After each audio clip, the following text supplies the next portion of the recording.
오늘 하나님 말씀은 누가복음 18장 1절에서 8절 말씀입니다. 이 말씀 가지고 과부의 기도, 우리의 기도라고 하는 제목으로 하나님 말씀 증거하겠습니다. 저는 녹차를 좋아합니다. 커피를 잘 마시지 않습니다. 물론 가끔 가다가 스타벅스의 바닐라 라떼 같은 달콤한 커피는 가끔 마십니다만, 제가 중학교 때 커피를 마셨다가 밤새 잠을 못 잔 경험이 있은 후로는 커피를 잘 마시지 않습니다. 손이 잘 가지 않더라고요. 그리고 커피를 마시면 좀 속이 좀 아플 때가 많이 있어요. 그래서 제가 이런저런 이유로다가 커피를 잘 안 마십니다. 대신에 제가 녹차를 굉장히 즐겨 마십니다. 녹차에는 그 카테킨이라고 하는 그 성분이 들어 있습니다. 그것 때문에 녹차를 드셔본 분은 알겠지만 쌉쌀하죠, 맛이. 그래서 녹차를 잘 드셔보지 않으신 분들은 녹차를 이렇게 드시면서 이게 녹차 이렇게 쌉쌀한데 이거 무슨 맛에 먹어? 그러지만 저처럼 녹차를 좋아하는 사람은 그 쌉쌀한 맛 때문에 먹습니다. 이 녹차에 들어있는 이 카테킨이라는 성분이 항암 효과가 있죠. 녹차를 좋아하는 저는 오래 살 것 같아요. 그렇죠? 그리고 체내에 노폐물을 배출해주고, 그리고 이게 카페인 흡수를 억제해줍니다. 커피에는 있지 않아요. 그런데 이 카페인 흡수를 억제해주기 때문에 이 카페인이 중독 효과가 있는데 그 중독 효과를 막아주죠. 그리고 녹차를 마시면 피곤함도 확실히 덜하고, 그리고 콜레스테롤 수치가 낮아지는 것을 제가 경험을 했어요. 다만 이뇨작용이라 그러죠. 이뇨작용 때문에 화장실에 자주 가게 되는 단점이 있습니다. 그리고 몸이 차가운 사람들, 즉 기운이 강한 사람들은 별로 좋지 않은 음료죠. 이것을 먹으면 더 몸을 차갑게 만들기 때문에 그렇습니다. 근데 보다시피 저는 이렇게 양기운이 많은 사람이기 때문에, 강한 사람이기 때문에 녹차가 몸에 잘 맞습니다. 제가 오늘 이 말씀을 왜 드리냐면, 오늘 말씀의 주제가 기도입니다. 그런데 우리가 기도라고 하는 주제를 듣는 순간 귀를 닫는 분들이 계실 수 있어요. 왜냐하면 기도에 대해서 하도 많은 설교를 들었던지, 아니면 기도를 별로 중요하게 생각하지 않거나, 또는 기도를 통해서 어떠한 이 좋은 경험, 놀라운 경험, 하나님께서 정말로 이 기도를 통해서 역사하시는구나 라는 그러한 경험을 해보지 못할 가능성이 크신 분들이 그렇죠. 제가 녹차의 좋은 점에 대해서 아무리 이야기를 해도 전혀 기울이지 않고 여전히 여러분은 아마 커피 드시는 것을 고집할 수 있을 것 같아요. 그런데 저처럼 녹차의 효능을 깊이 경험한 사람은 녹차를 마시듯이, 여러분, 기도의 능력을 경험한 사람들은 기도에 대한 말씀을 절대로 한 귀로 듣고 한 귀로 흘려보내지 않습니다. 할렐루야. 그러면 여러분, 제가 오늘 기도에 대한 이야기를 할 때 여러분 이 말씀을 잘 들으시고 마음속에 무슨 마음을 드셔야겠어요? 기도 열심히 해야겠구나. 제가 오늘 녹차 얘기를 했으니까 집에 가서 어떻게 해보셔야겠어요? 녹차 한번 먹어봐야겠구나. 이런 마음이 드시는 것처럼 기도 얘기를 할 때 귀를 기울여 주시고 기도에 대해서 한번 관심을 가져보십시오. 오늘 말씀 1절은 이렇게 시작을 하죠. 예수께서 그들에게 항상 기도하고 낙심하지 말아야 할 것을 비유로 말씀하여, 이런 말씀을 합니다. 오늘 이야기는 비유입니다. 비유. 그런데 예수께서 이 비유를 이야기하시는 목적이 있습니다. 그것이 뭐냐면, 제가 하나 넘겨봐 주세요. 뭐냐면 기도와 낙심이에요. 기도와 낙심. 이것을 예수님께서 오늘 하신 말씀을 이렇게 간단히 다시 말할 수도 있을 것 같아요. 낙심하는 이유는 기도 안 하기 때문이고, 기도하는 자는 낙심하지 않는다. 자, 여러분 다시 한번 따라해 볼까요? 낙심하는 이유는 기도 안 하기 때문이고, 기도하는 자는 낙심하지 않는다. 할렐루야. 사실 우리의 삶은 낙심거리로 가득 차 있습니다. 그것이 우리의 연약함이죠. 낙심하고 싶어서 낙심하는 사람이 어디에 있겠습니까? 나의 의지와 상관없이, 그리고 나의 능력과 상관없이 낙심하게 되는 상황이 우리 인생 가운데는 질비하게 널려 있습니다. 저는 영어 때문에 매일 낙심을 합니다. 물론 미국에서 살아가면서 필요한 일상 영어에는 별 문제가 없습니다만, 제가 모국어가 한국어잖아요. 우리가 다 한국어가 모국어인데, 그러다 보니까 한국어로 깊은 사유를 하는 것만큼 영어로 사유하지 못해서 공부하면서 토론을 하거나 또 페이퍼를 쓸 때 어려움을 겪을 때마다 많이 낙심을 합니다. 그래서 때로는 미국에서 태어나 자라지 못한 것에 대한 한탄까지 들 정도로다가 낙심을 하는 경우가 있어요. 또 미국에 살다 보니까 낙심하게 되는 게 이 언어 이외에도 많이 있죠. 특별히 인종차별을 당하거나 또 사회 참여를 깊이 하지 못하는 어떤 현실이라든지, 또 이 나라가 나의 조국이라고 하는 것은 우리 할아버지, 우리 아버지가 낳아서 자라시고 묻혀 계신 곳, 그것이 조국인데 그렇지 않죠. 그러다 보니까 이 나라가 우리의 조국이 될 수 없습니다. 바로 그것 때문에 여기서 살면서 나는 이 나라에서 이방인이구나 라는 그런 생각, 그런 현실 속에서 어떤 벽을 느낄 때마다, 벽을 마주할 때마다 낙심을 많이 하게 됩니다. 이것뿐만이 아닙니다. 우리가 일상적으로 또는 일반적으로 살아가면서 사업에 실패를 했다던가, 또는 경제의 불황 때문에 경제적인 어려움을 겪는다든가, 또는 우리가 스트레스를 살면서 많이 받게 되죠. 그래서 어떤 정신적인 질병을 얻게 된다든가, 아니면 우리의 어떤 의지와 상관없이 나이가 점점 들어감에 따라서 어떤 노화라 그러죠. 오는 어떤 약해진 신체를 마주할 때, 그리고 병 때문에 고생하게 될 때 우리는 깊은 낙심에 빠지게 됩니다. 이러한 낙심의 상황 가운데서 우리가 받아들여야 될 것이 있고, 또 그렇지 말아야 될 것이 사실은 있죠. 노화 때문에 오는 육신의 연약함, 문화적 차이 때문에 오는 낙심, 이런 것은 우리가 어쩔 수 없는 것이기 때문에 받아들여야 하지만, 그러나 여러분, 우리의 의지라든지 의도와 상관없이 겪게 되는 낙심들, 이런 것들을 다른 말로 해서 불의한 낙심이라 그래요. 그런 것에 대해서는 기도를 통해서 하나님께 끊임없이 탄원하는 일이 우리에게 필요하다고 하는 것이죠.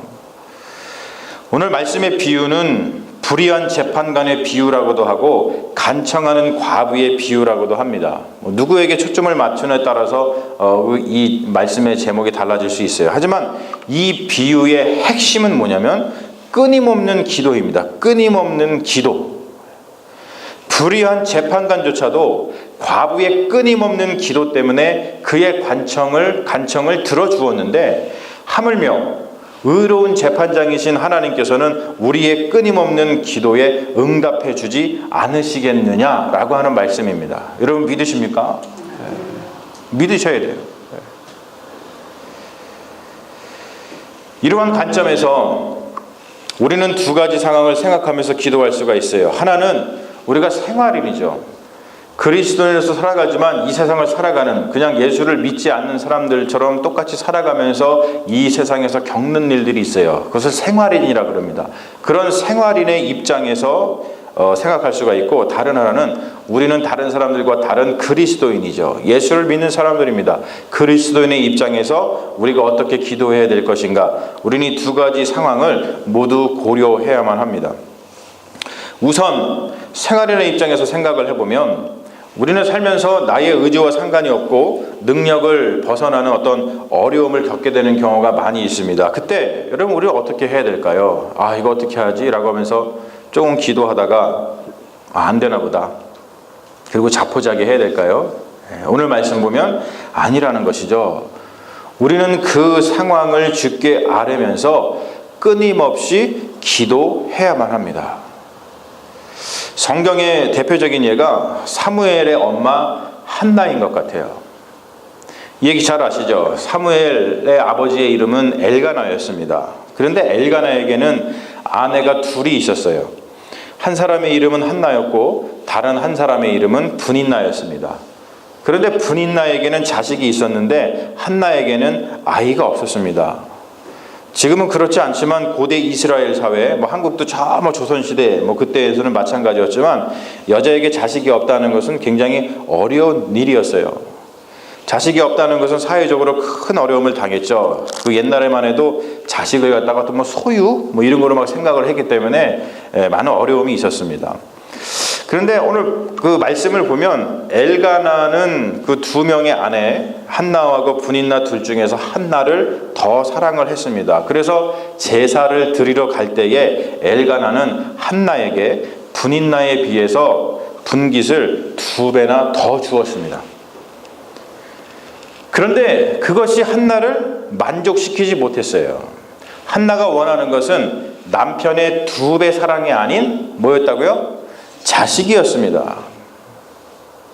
여러분들도 그러시죠?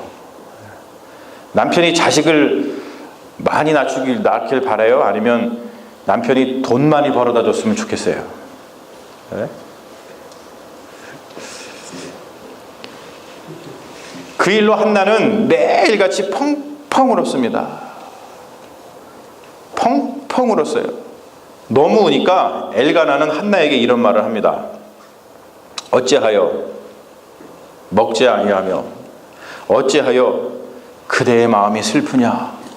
내가 그대에게 10 아들보다 낫지 아니하냐? 이렇게 얘기를 했습니다. 자, 여러분 같으면, 여기 여성분들 특히 여러분 같으면 내가 그대에게 10 아들보다 낫지 아니하냐 라고 말하는 엘가나 남편에게 어떻게 하시겠습니까? 저도 가끔 물어봐요, 집사람한테. 그대에게 2 아들보다 내가 낫지 아니하냐? 여러분 고마워하겠습니까? 아니면 남편을 향해서 광선을 쏘면서 도끼 눈을 뜰 것입니까? 우리 집사람은 어떻게 할 것 같아요? 여러분 남녀관계가 다 그렇습니다. 처음에는 너 없이는 못 살아 하다가 나중에는 너만 없으면 살겠다. 그런 경우를 많이 봤어요. 어느 부인이 시도 때도 없이 남편을 구박을 했습니다. 뭐라고 구박을 했냐면 당신이 뭘 알아요? 당신이 뭘 알아요? 그런데 어느 날 병원에서 부인한테 전화가 왔어요. 남편이 교통사고 당해서 중환자실에 누워있으니까 빨리 오라는 연락이었습니다. 부인이 허겁지겁 병원으로 달려갔습니다. 그런데 안타깝게도 부인이 병원에 도착했을 때 이미 남편이 죽어서 하얀 천이 쓰여져 있었어요. 허구한 날 남편을 구박했지만 막상 죽은 남편을 보니까 너무 가슴이 아파서 서러울 수가 없었어요. 그래서 부인이 죽은 남편을 붙들고 막 울었습니다. 근데 부인이 한참 울고 있는데 남편이 슬그머니 하얀 천을 이렇게 내더니 여보, 나 안 죽었어. 그랬더니 부인이 버럭 화를 내면서 당신이 뭘 알아요? 의사가 죽었다는데.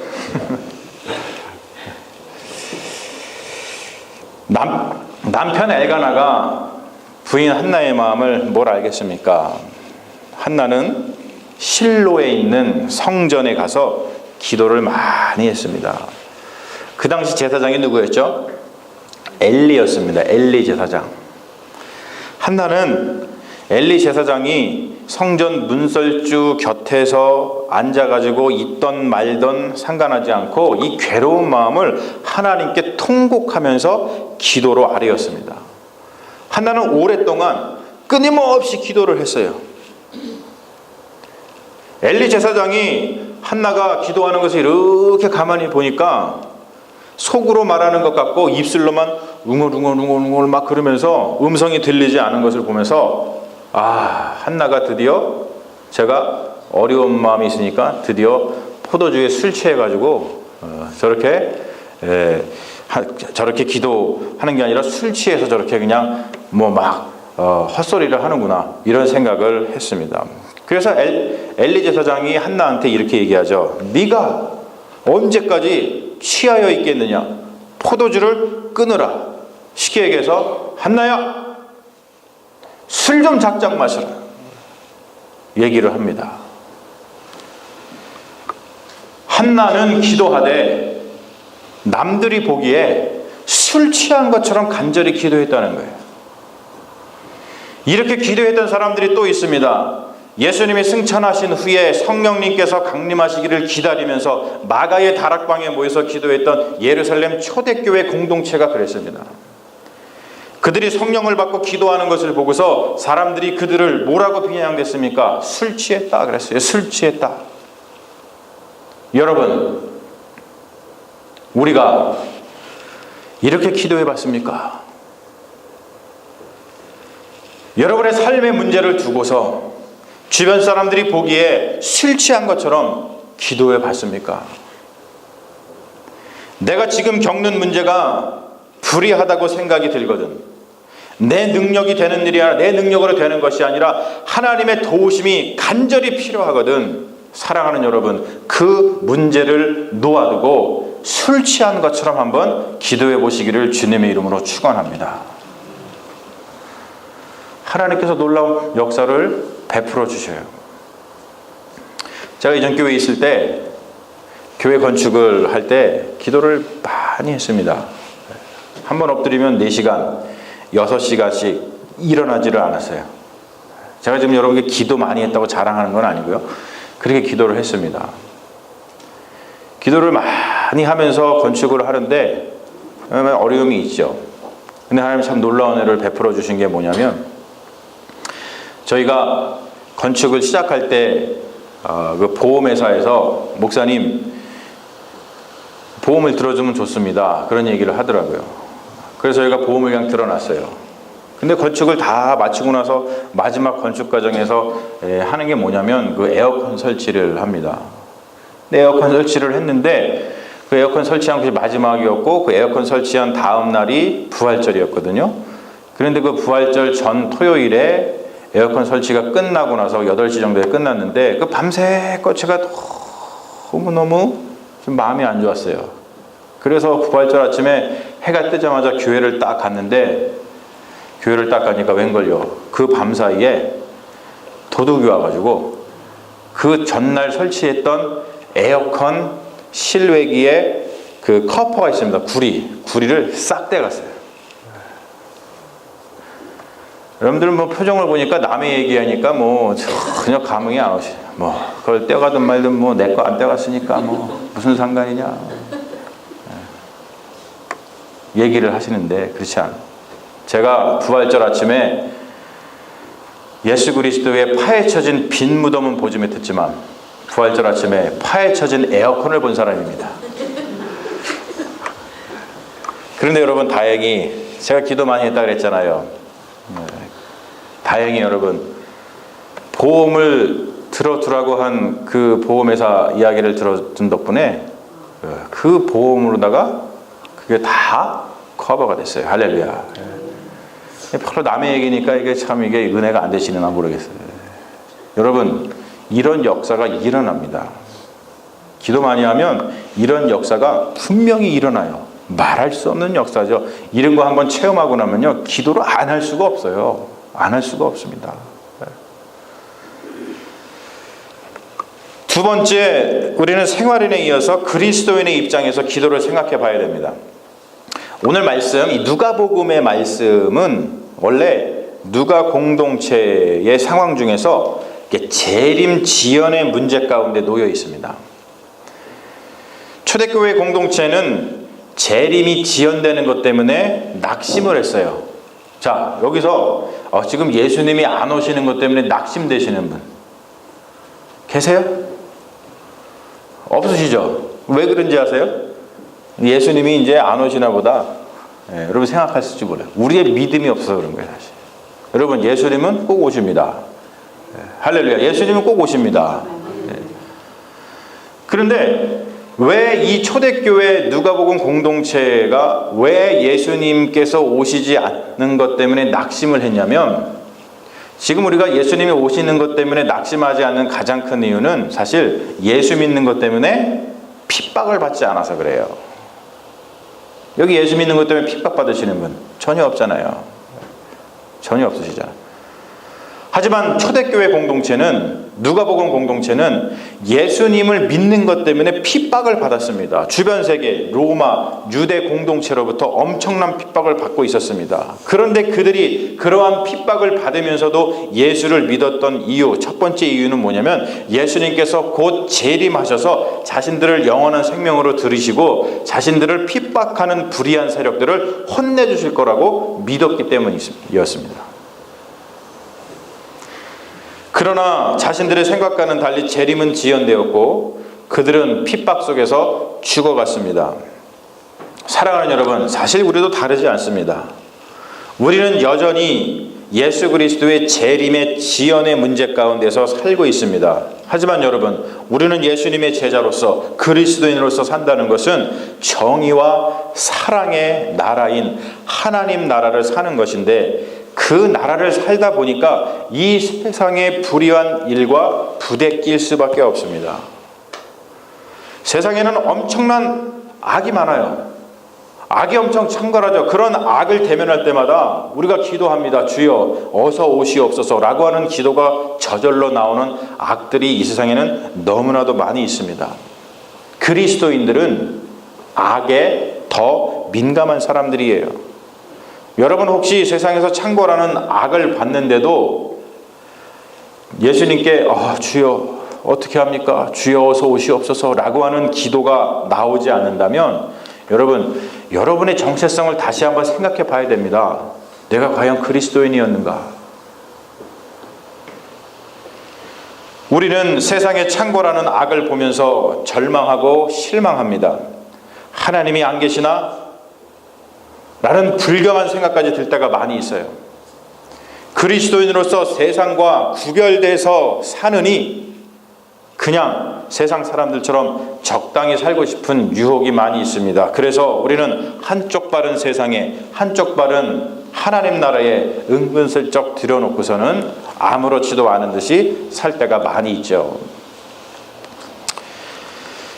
지난주 한국에서 발행되는 인터넷 신문이라든지 그런 걸 보니까 참 말이 안 되는 그런 기사들이 많이 뜨더라고요. 그 중에서 제일 저의 가슴을 아프게 했던 것은 6살짜리 입양 딸의 그 시신을 훼손하고서는 야산에 묻은 혐의를 받은 그 양 부모가 그 6살짜리 여자아이가 죽기 전에 테이프로다가 투명 테이프로 막 온몸에 감아놓고서 17시간 동안 방치해 둔 것 때문에 애가 어떻게 할 수 없어서 막 똥 질질 싸고 그러면서 애가 그래서 죽었어요.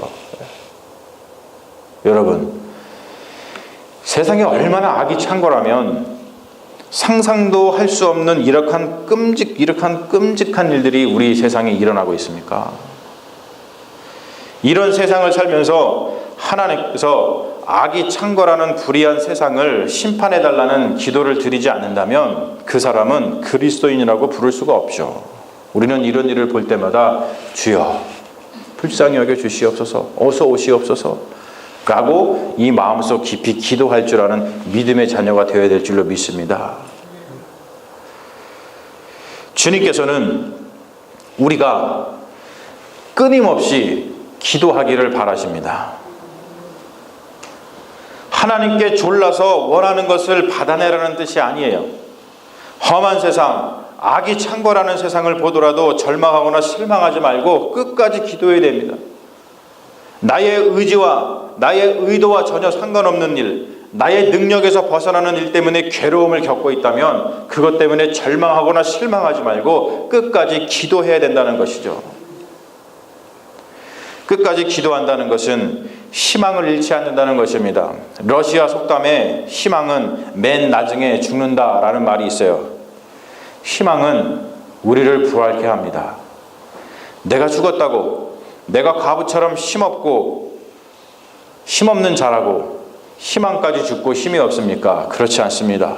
사랑하는 여러분, 우리 그리스도인들은 십자가를 바라봐야 돼요.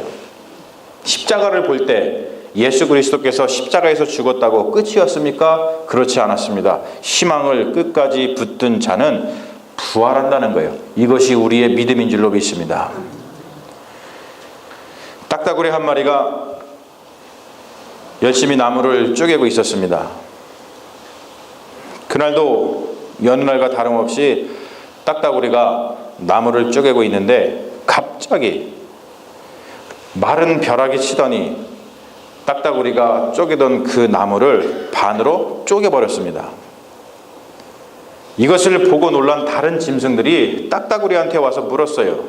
얘 딱따구리야, 너한테는 무슨 힘이 있어서 이 큰 나무를 쪼갤 수 있니?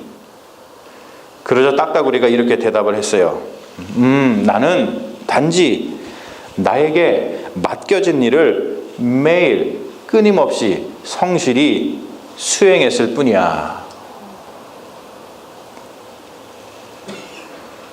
우리가 기도를 끊임없이 하느냐 아니냐는 끈기의 문제가 아닙니다.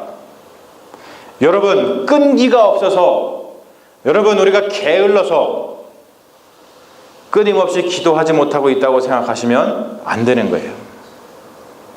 우리가 기도를 끊임없이 하느냐 아니냐는 끈기의 문제가 아니라 믿음의 문제입니다. 여러분, 한번 질문하고 싶어요. 여러분들에게 하나님은 어떤 분이십니까? 하나님은 오늘 말씀에서 나와 있는 것처럼 불의한 재판관이십니까? 그렇지 않습니다. 하나님은 우리의 원한을 풀어주시는 분입니다. 할렐루야. 하나님은 우리의 잃어버린 권리를 찾아주시는 분입니다. 할렐루야. 하나님은 올바르게 판결해 주시는 분입니다. 하나님은 창궐하는 악을 심판하시는 분입니다. 하나님은 우리의 약함을 아시는 분입니다. 하나님은 우리에게 우리가 상상하지 못하거나 예상하지 못한 기적으로 은혜를 베푸시는 분입니다. 하나님, 우리가 믿는 하나님은 이런 분이시기 때문에 우리는 낙심하지 않고 기도할 수 있는 것입니다. 과부는 그 시대에 가장 힘없는 약자였어요. 단순히 남편을 잃은 여인이 아니었습니다. 하지만 여러분, 우리의 모습을 돌아보십시오. 우리가 과부와 무엇이 다릅니까? 아무리 많은 것을 가졌어도 우리는 여전히 약합니다. 힘없는 과부와 같아요. 하지만 여러분, 우리에게는 우리가 기도할 때 듣고 응답해 주시는 하나님이 계시다는 것을 절대로 잃어버리지 마십시오. 그러니 여러분, 낙심하지 말고 끊임없이 기도하십시오. 주님께서는 분명히 우리의 끊임없는 기도에 응답해 주시리라 믿습니다. 다시 한번 이것을 같이 한번 읽고서 오늘 말씀을 마쳤으면 좋겠어요. 하나 넘겨봐 주시죠. 낙심하는 이유는 기도 안 하기 때문이고, 기도하는 자는 낙심하지 않는다. 사랑하는 여러분, 혹시 여러분들에게 낙심되는 일이 있으십니까? 여러분, 두려워하지 말고 걱정하지 마시고 하나님께 간절히 기도하십시오. 하나님께서 여러분들의 낙심을 다 들어주시고 여러분들에게 새로운 소망을 부어주실 줄로 믿습니다. 할렐루야. 우리 잠시 기도하겠습니다.